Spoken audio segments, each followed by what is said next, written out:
umuririmbyi w'icitegererezo, umuririmbyi akiri muto cyane Kiriku Akiri, umwanditsi w'akaririmbo kariko karabikora ku rwego rw'isi. Aha nihe maze aza ababwira ati aha nihe ati nabateranye imbere gute abantu ati aha nihe, natwe ati n'abari bahari aha ni Jimbi muri Anayiba kwa Maître Kinyonga.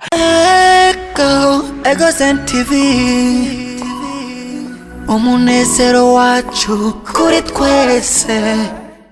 Mwamaze kubibona turacyari muri cya kibanza nyene muri Anayiba, hamwe hazana abastari batandukanye. Turibuka ko kumburi ORG Oreg yarahaje, ariko kandi DJ Fernando arashika, mu nyuma haraza Melanin Boy, Ruriro Simba nawe yarahaje, kandi akaba ari mu ntara nziza ya Gitega, hariya anye muri zone Mungwa, hariya anye Jimbi Jamaica. Ni wa mutama w'amateka nyene, umwe yamabikora nubaka ibikora. Eric Maître, mwite amazina menshi atandukanye, mwite Eric Kinyonga, n'ubu yagarutse kandi arabikora. Ubwa mbere yari yabatuzaniye Team Biriman Boy, aha ndavuga kumburi Double G ari kumwe na Kiriku Akiri, ndetse ari kumwe na tiwe yose na timu yiwe nako yose. Ariko kandi ku yindi nshuro baragarutse mu gisagara ca Gitega, nkuko mubona ingene vyari vyaryoshe kuri uno munsi. Ariko kandi reka imbere yuko kumburi Double G na Kiriku Akiri kumbure na team yose ya Biriman Boy, reka murabe uko kumburi kurujya munsi na Kamanda Kabateri ari kumwe na Mavagero Comedie, nabo nyene bateye iteka kijya kibanza. Uku niko Kamanda Kabateri hamwe na Mavagero Comedie bakiriwe bagishika hariya anye Ijimbi, neza na neza muri Anayiba.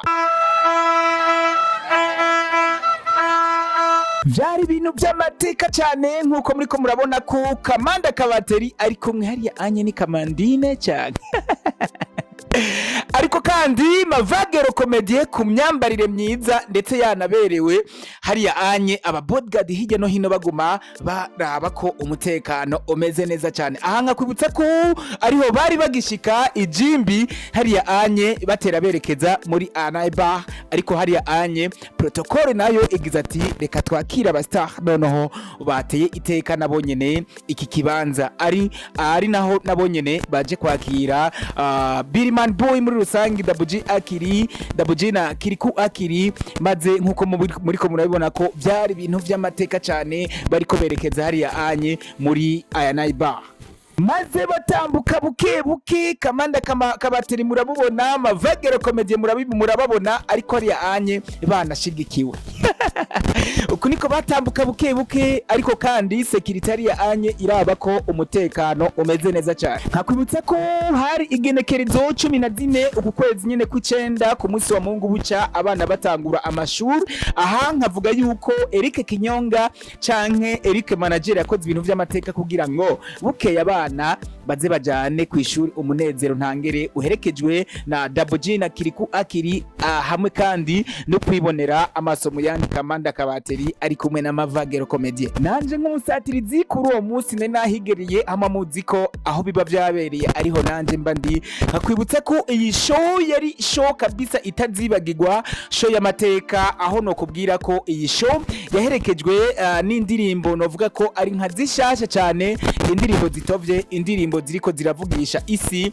Nkakubwira ko indirimbo Ntagaso ya Double G ari kumwe na Kiriku Akiri hamwe na Bifes on the floor, ariko kandi tugarutse no kuyi hit song, nono indirimbo novuga yuko hafi sinzima bariko bayikorera ama challenge. Ucinjira kuri TikTok uhita winjirira kuri indirimbo aha nihe ya Kiriku Akiri, aho n'abazungu kabisa iyi ndirimbo irikirabavuruga mu bwonko. Kuri uno munsi rero itariki 20 y'ukwezi kw'icenda umwaka w'2025, reka ndakubwire ko hahiye muri Anayiba.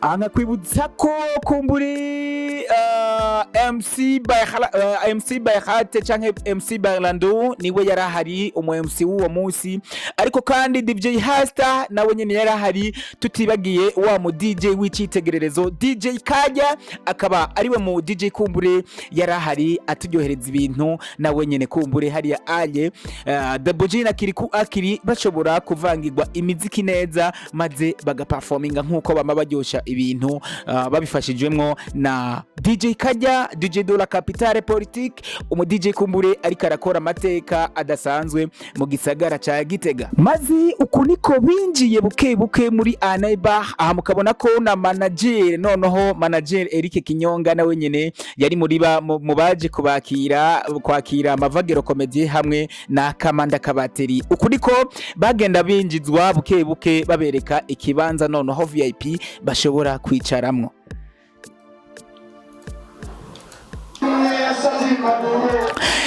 Hariya anye Kamanda Kabateri na Amavagero Comedy bamaze gufata ibibanza. Hariya anye turabona ko hariya anye wa musore na watavyorosha muri karaoke nawe nyene yari yahashitse, bamwita ndi nibaze ko ata muntu numwe atamuzi uyu, mvuze ko ari umwe mu bantu bashoboye kandi mu bantu kumbure iyo twumvise aya naiba dusha tubona uyu musore nawe nyene ariko arabikora neza muri karaoke, yari yahashitse ari muri bamwe bakiriye noneho Double G na Kiriku Akiri kurujya munsi w'igenekerezo rya 14 ukwezi nyene umwaka nyene, aho murabona ko ingene yari karagenda abikora neza nkuko yamabikora.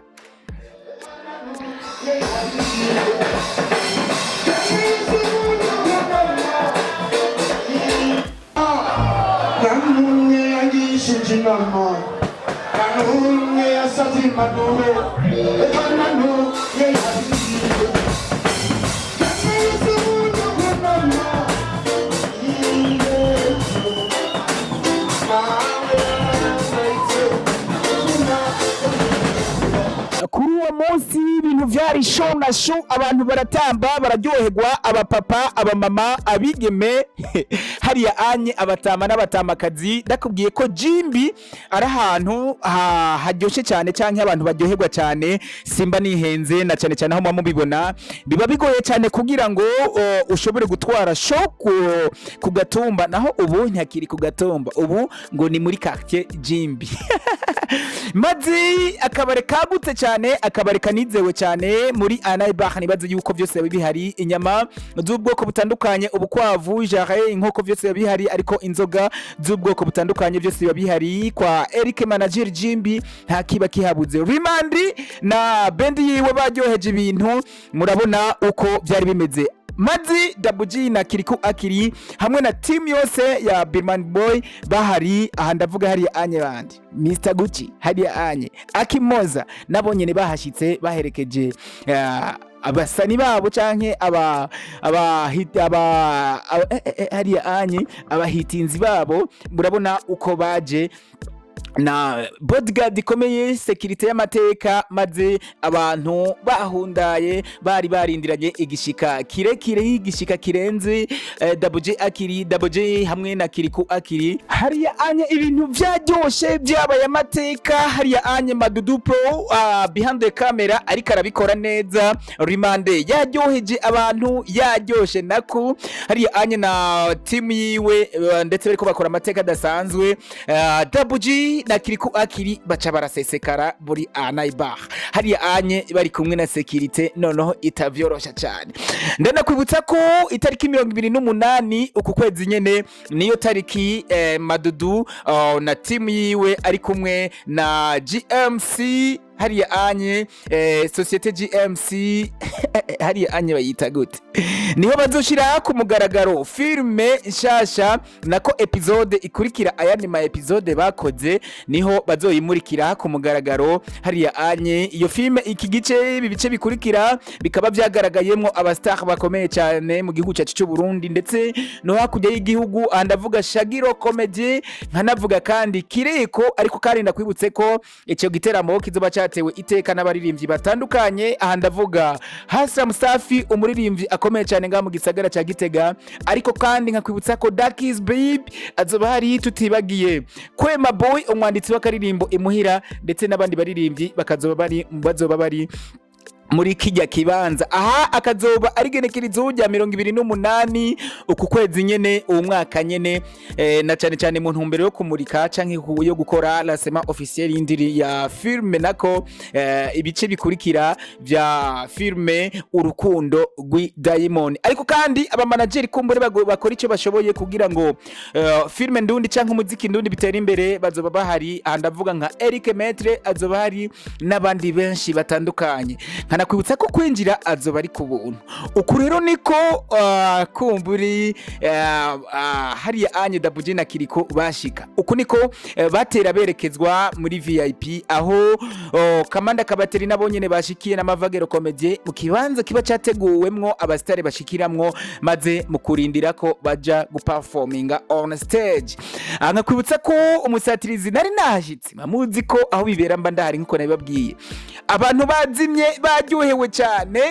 Ndakwibutse ko kwinjira byari 5,000, VIP 10,000, ariko kandi nabifuza guterera canke gufasha umuziki ndundi utera imbere barashobora kuriha ayarenze kugira ngo bashigikire Eric Kinyonga canke bashigikire abo bandi abaririmbyi bacu b'u Burundi kugira ngo nabo nyene batera imbere, nabo nyene batera imbere nako. Mukurindira ko Dabuji na Kiriku akiri baja on stage, reka murabe uko Cwenge Kenaza Cwenange nawe yasajije abantu, ndetse baratamba baraniyibagira, birangira noneho umunezero ugeretswe ku wundi. Mukabona ko public yari yaryoshe cyane. Kenaza Cwenange umucwenge terezi yabikoze nkuko yamara bikora hariya on stage kuri noneho muri Anaibah, maze mu kwakira ni nawe mukahokere noneho yaririmbye ubwa nyuma haca hakigwa Kiriku akiri kuri stage kugira ngo abantu noneho bashitse muri kijya kibanza bashobore kubona umunezero ugeretse ko wundi. Aho mubona ko na manager Eric Metre Kinyonga nawe yari yaryohewe cyane, yishimiye uko ibirori biriko biragenda.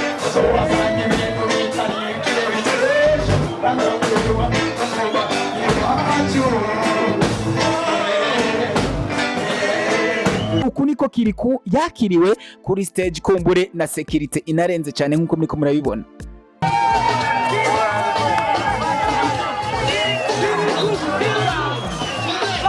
Umuririmbyi w'icitegererezo, umuririmbyi akiri muto cyane, Kiriku akiri umwanditsi w'akaririmbo kariko karabikora ku rwego rw'isi. Aha nihe, maze aza babwira ati aha nihe ati nabateranye imbere gute abantu, ati aha nihe, natwe ati n'abari bahari, aha ni Jimbi muri Anaibah kwa Metre Kinyonga. Byarabaye biraryoha, security iraruha hariya Anye. Abantu bajeje security muri kurujya munsi ngira baraye barikanda, kuko murabona ko kabisa ibintu byari byabaye, ibintu abantu baryohewe, buri muntu wese ashaka gukora kuri Kiriku. Ati eske ndashaka gukora, numve ko Kiriku ahema nkatwe, numve ko Kiriku afise umubiri nkatwe. Wa mwanditsi w'akaririmbo aha nihe n'utundi turirimbo twishi twagiye turakundwa, ndetse aho Kiriku atigeze atera swata mu turirimbo twiwe. Ibintu byaryoshe, byabaye amavuta, byabaye amafi, maze Kiriku abandanya performinga, abandanya ryohera abantu nkuko vyama.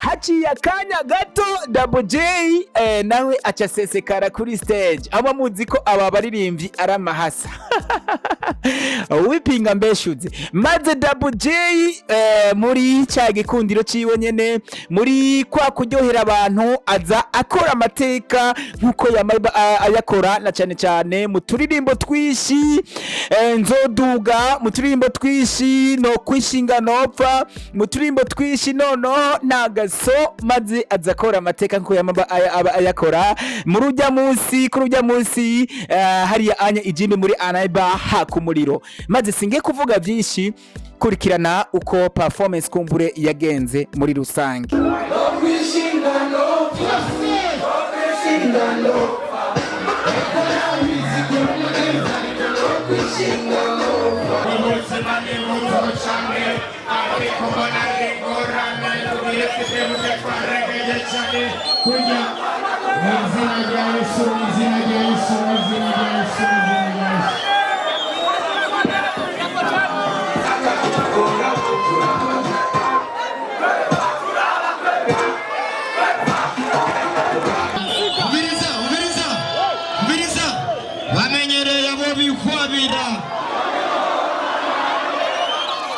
bamenyereye ivyo birira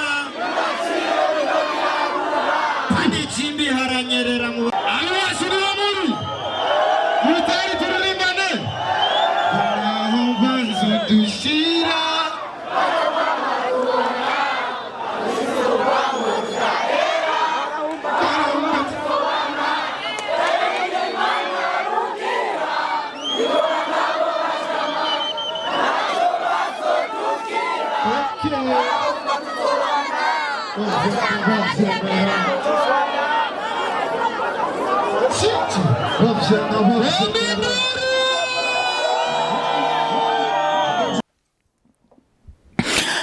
Reka ndagushimire vy'imva mutima mwebwe mwadukurikiranye kuva tugitangura noneho gushika n'ubu kwiherezo ndakubwire ko ndagukunda cyane ariko kandi much respect to you manager Egid NDI kuko ni gutuma dushika muri kino kibanza noneho tugakora amateka nkaya ariko kandi reka nshimire vy'imva mutima namwe abafana kuko nimwe mutuma nanje no inguvu ziyongera mu kubakorera amateka no kubashikira mu kibanza akubwira ko mu mwanya muto cyane aba subscribers noneho ibihumbi 11 n'amajana 4 arenga ni ku nguvu ziwanyu muharimba ndahari ariko kandi umusatirizi murazi ko ndi umuntu wanyu reka nabwire ko ndabakunda cyane nzokwama ndabari inyuma nzokwama ndabagwa inyuma nako kandi nzokwama ndabari inyuma mu kubazanira umunezero uvanzwe kuwundi Ego Zen TV umunezero wacu kuri twese.